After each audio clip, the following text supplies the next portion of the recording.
Mga Salmo, 14 na kabanata. Ang kasamaan ng tao. Walang Diyos.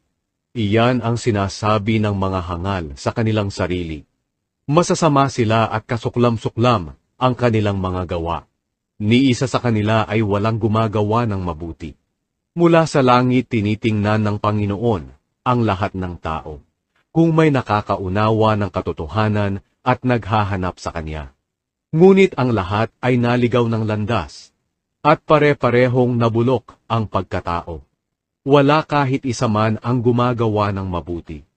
Kailan kaya matututo ang masasamang tao? Sinasamantala nila ang aking mga kababayan para sa kanilang pansariling kapakanan, at hindi sila nananalangin sa Panginoon. Ngunit darating ang araw na manginginig sila sa takot, dahil kakampihan ng Diyos ang mga matuwid.